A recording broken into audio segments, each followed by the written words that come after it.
Professor Worgerly's here. We just finished select.html. Make sure you save your file. We're going to move to the next one, number 6, text area. Now, this example is going to help you finish the challenge, and it's very important that you understand the concepts so when you're implementing the challenge, things go smoothly. Now, you'll see here I have 3 functions, get, set, and clear text area. You'll see I have 3 buttons.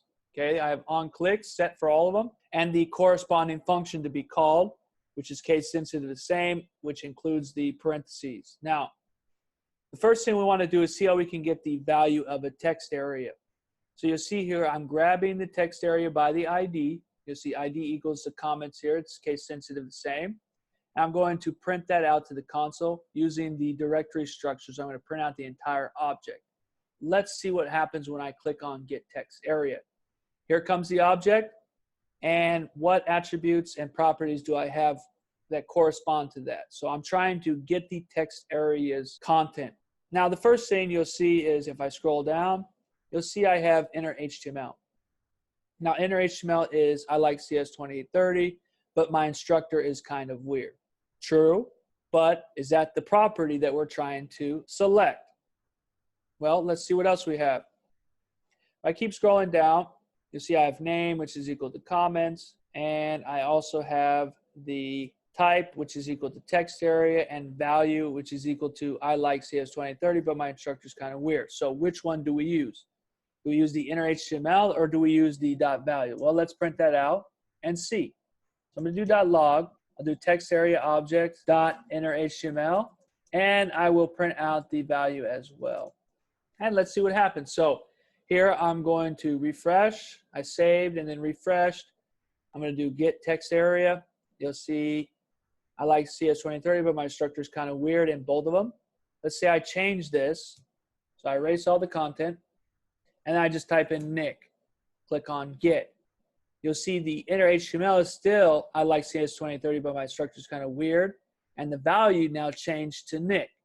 So in this case, for a text area and a text object, I'm going to use the .value property because inner HTML is the HTML here, and that's always going to be the same. So if I right-click and do a view page source, it's a little messy, but you'll see here is my inner HTML, and it's always going to stay the same, but the value of the text area will change.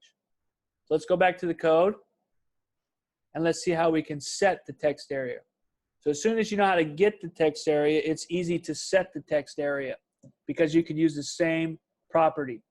I'm going to say text area object .value, and I'm going to set it to something by setting it equal to something. So I'll say something new.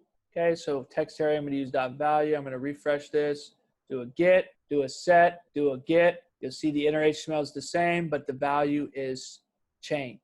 So when I use the text area, I'm going to use .value. Now, how do I clear the text area? Well, a lot of students on the exam use inner HTML. Let's try this. I do text area objects inner HTML and set that, let's say, to an empty string. What's going to happen here? So I'm going to refresh. So I save this file, refresh, get text area, set it, get text area. You'll see the inner HTML is the same. The values change, clear. And I'll do get. You'll see the inner HTML is blank, but the value is the same. So if I change this here, you see the inner HTML now is blank, but the value is Nick. So inner HTML, inner HTML is not going to cut it. Okay, a lot of students do this on the exam and they get the question wrong. You're not going to be using inner HTML for input elements. Most likely you're going to be using value, selected, checked, selected index. On the options, we did have inner HTML in that case, but it was very rare only because we wanted the pretty version. But technically value or selected are the ones we're going to use. So let's try to do the value. So if I do text area, objects, value, I could set it to empty string, but technically that's not empty. It's just a string that has no characters. There's still some value there. So if I check for null, it's actually not going to be null in some cases. So it's actually not good to put an empty string there. You'll actually want to set it to null. What do I mean? You actually want to put null there, which means there's nothing there, not even an empty string. So if I refresh, click get, set, clear, you'll see the value has been set to nothing because I set it to null. Now, the thing is, if I do an empty string, you're going to see the same effect. So I can do get, set, clear. It's gone. But what happens if I do get? Here you'll see I return an empty string. What happens when I do it with null? So I saved it, refresh, get, set, clear, and I'll do get again. It's empty here, but if I had it in the code, it's actually going to say null, which is important if I'm doing, let's say, an if statement. So the proper way to clear a text area is to set the value to null. Make sure you remember that for an exam. I can promise you you're going to be tested on this. So how do I know when to use .value or .enter HTML or .checked or .selected? Well, continue to the next video. I'm going to explain this, and this should help you when you get to the challenge.